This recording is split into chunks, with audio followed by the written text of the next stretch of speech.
문과 기준 킬러를 틀려도 1등급 가능했습니다. 물론 교육과정에 따라 좀 다르겠지만 제가 알려드린 대로 하시면 저처럼 1등급 충분히 하실 수 있을 겁니다.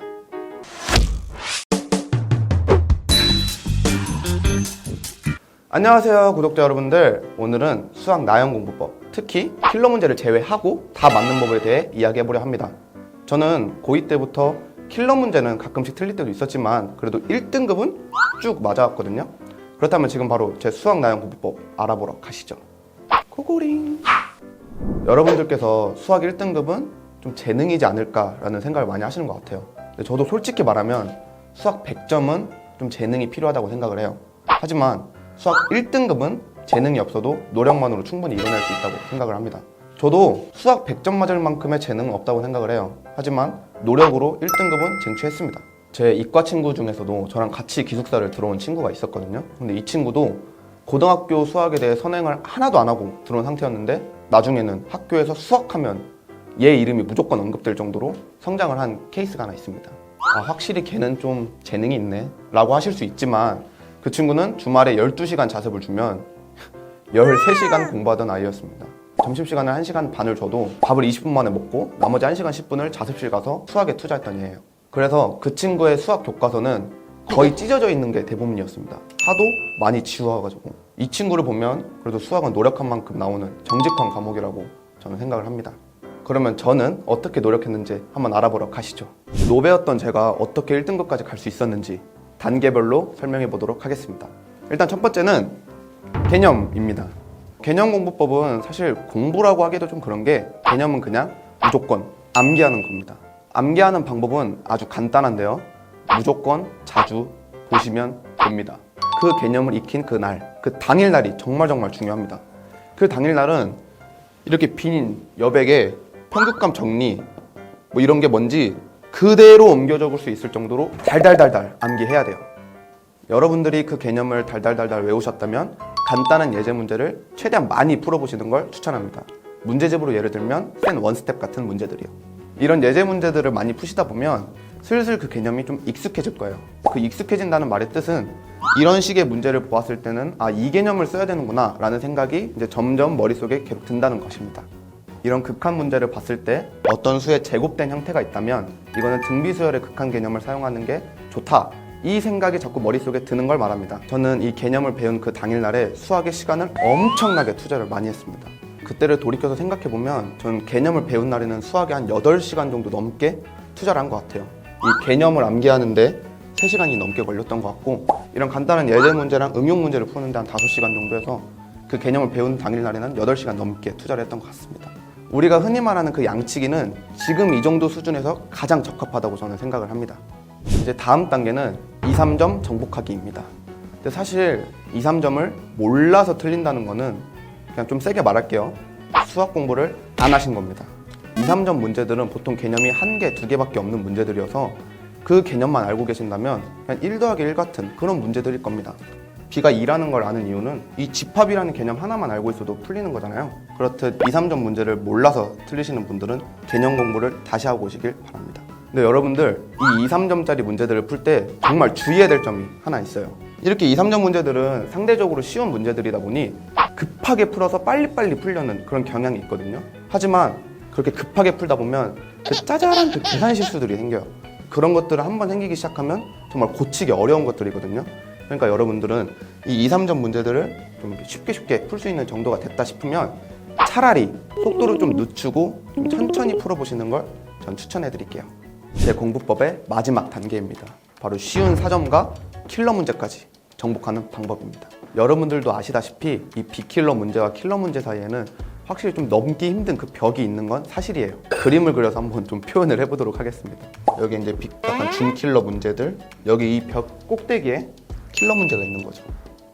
이 벽을 넘자는 게 아닙니다. 저도 이 벽을 못 넘었어요, 사실. 하지만 우리의 목표는 이 벽에 대롱대롱 매달려 있자 이겁니다.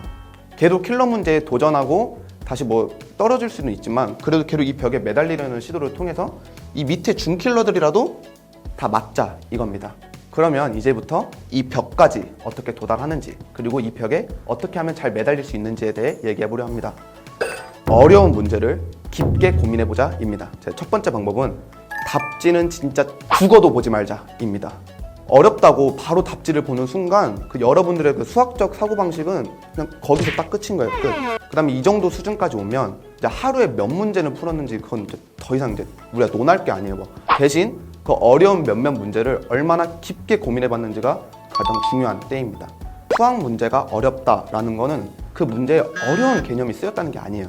여러 개의 개념이 복합적으로 들어갔다는 얘기입니다. 쉽게 말하면 이게 상자가 있으면 어려운 문제들은 뭐 대딱 큰 자물쇠가 있는 게 아니라 여러 개의 자물쇠가 2중, 3중으로 걸쳐져 있다는 걸 의미합니다. 성급하게 풀면 풀수록 안 풀리는 겁니다. 쉽게 말해 첫 번째, 두 번째 자물쇠 건너뛰고 막 세 번째 자물쇠 막 이렇게 흔들고 있으니까 안 풀리는 거예요. 우리는 어려운 문제를 풀 때 우리가 지금 뭘 놓치고 있는지 확인하는 게 가장 중요합니다. 우리는 그 개념을 모르는 게 아니에요. 하지만 놓치고 있는 겁니다.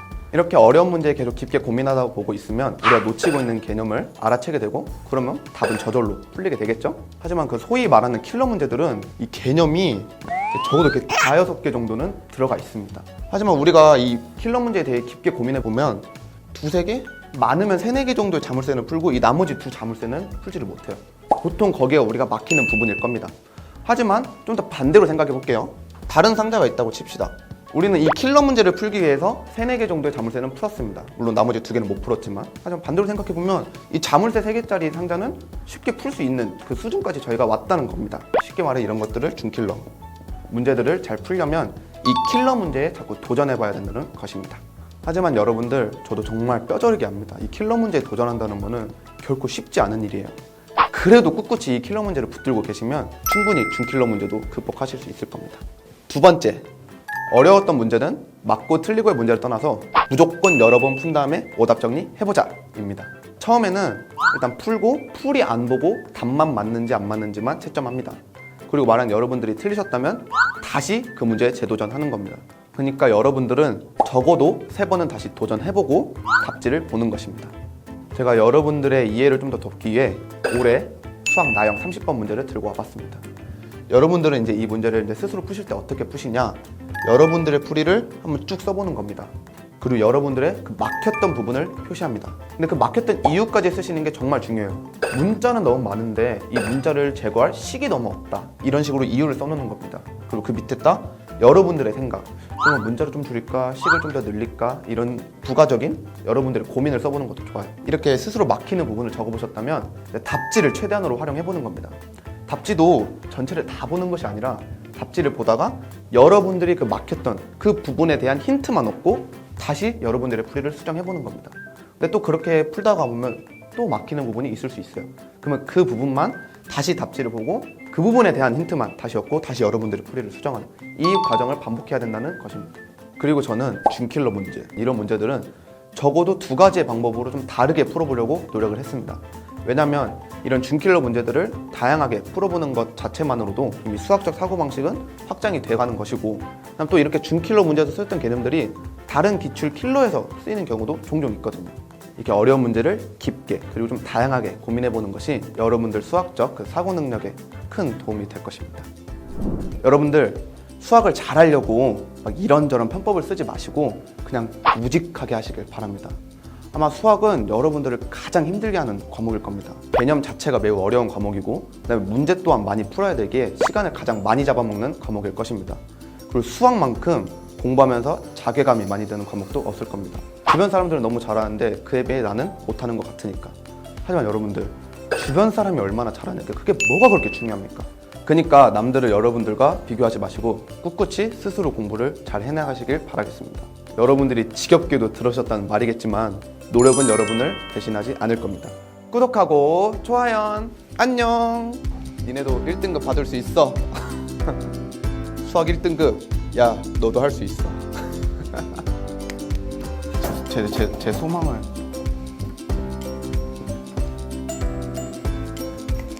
너무 약간 아날로그 감성입니다.